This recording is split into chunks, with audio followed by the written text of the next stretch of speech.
So this is just the outside of the building, the Submarine Force Museum right here. Gonna go inside and then we'll be able to go over to the Nautilus. These are just all the exhibits that you can see out in front. Over here, this is a missile hatch for one of the SSBM, one of the boomers they call them, that boats that just go on patrol. They take the missiles with them and they call it silent service. This is an actual hatch from one of the missile boats. This hatch would just close on top of here, it would seal, but you would have the missile inside that would go down to the bottom of the submarine. The hatch would come up, they would come up to launching depth, and up it would go. And then you could see, this is the actual deck of the submarine. That would close and it would seal off. A deck gun, these are the controls you would change your aim with.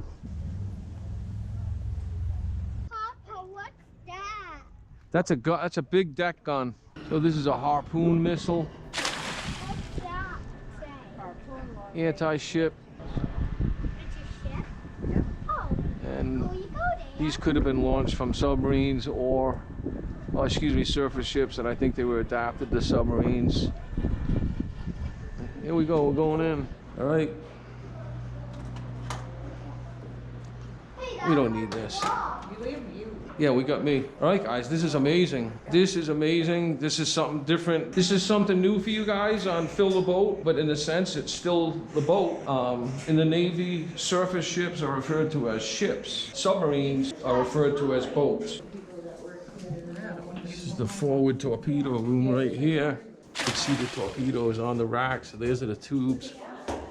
Those are the tubes on that front wall up there.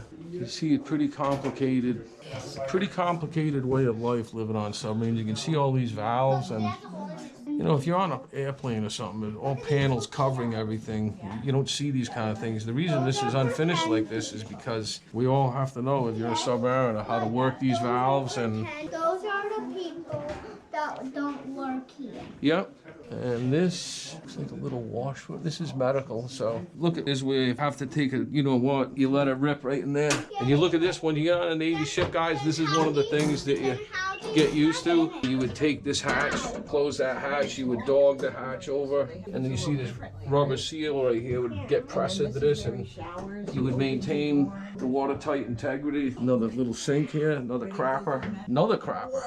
But how do you get it? Never have enough toilets. How do This stuff wasn't This is a galley. Look, it's pretty small, isn't it, guys? It's got a little clock on the wall there. Yeah, they're locked so people can But this would be like a food prep area right here. look at this. It keeps This is the officers' mess. This is the wardroom. On a ship, the wardroom is the area where the officers what have their does he meals. know? Look in here, guys. Let's see what we can find in here. who he is.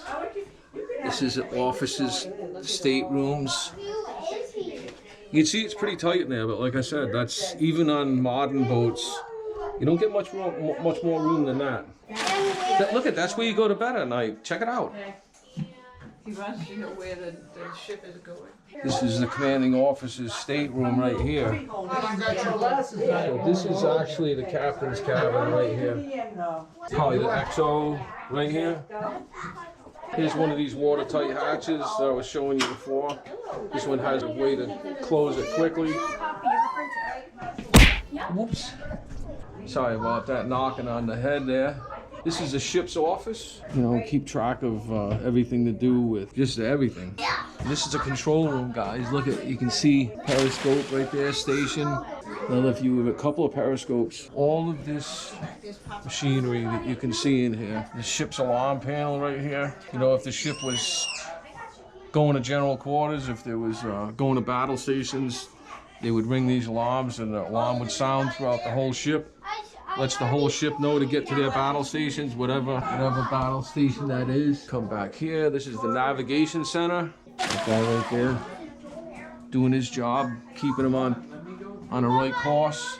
These right here, guys, these are the sextants, and that would help the ship to navigate, plotting its position using the stars. This is the sonar room right here. This is the sonar room? Right here. So this is how it would Yep. happen. Okay, here we come to one of the most important places in the ship, the controls. So right here, these are your helm and planes. This is the stern planes. That's the rudder right here. That's the stern planes. This is your bow planes. And these guys right here would be taking orders from the officer of the deck as far as what position to put their planes at. But look at this. Look how it's so technically complex.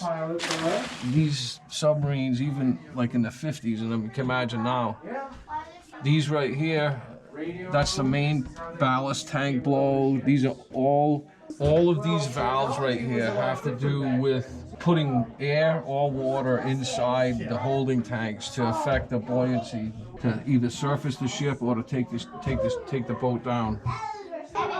This is the radio room, guys. The boat would surface, raise its antennas, would receive its messages and transmit its traffic from right there. You can see that microphone, that's a 1MC. It would allow the people in the radio room to communicate with other parts of the ship, maybe the captain in the control room. Or this is the crew's mess. This is where you play cards every night. You're not too busy. Look at this guy. Yeah, he got all them cookies. He's got a sandwich over there, milk. He's eating all the food over there. I better save some for the other people. The chief's quarters over here. So this is the chief's mess. That would be E7 and above. This is enlisted E6 and below mess. Here's galley. There's the cooking, man. Not much room in there, but he's got a stack of hamburgers ready to go. Their plates, another part of the feeding the crew. Here we go through another hatch. That's another berthing area down there. Berthing down here. And we're coming back up to the end of the tour. Berthing area right here. So in this little compartment, 1, 2, 3, 4, 5, 6. Six people would berth in this area. You can see underneath the racks, there's little drawers and stuff. That rack could lift up. You can store things underneath there. Again, this is the forward torpedo room. You can see these torpedoes in the racks. You look right here, you can see those are the forward torpedo tubes, those watertight doors, two there and two there. You would slide the weapons forward on the rack and load them into the tubes. Dog the doors, they flood the tubes, pressurize them, and off they go. And you see here the torpedo reload skids. That's what those are, though. That weapon would roll out of its bunk onto this skid. It would go up to the front of the tube. And USS Nautilus has 6 Mark 50 torpedo tubes separated into port and starboard banks. Each bank has an associated torpedo ejection pump that uses high pressure air to push a large amount of water into the tube. See, we're coming back up out of the boat right now. We're up here at the bow. All right, guys, we're going ashore. You know what? I'm going to salute the colors going ashore. Take me back to my Navy days, because that's what we used to do. When you were first coming on board a ship, you come out the bow, you would salute, coming aboard, you would salute that guy right there and ask for permission to come aboard. But now we're going ashore.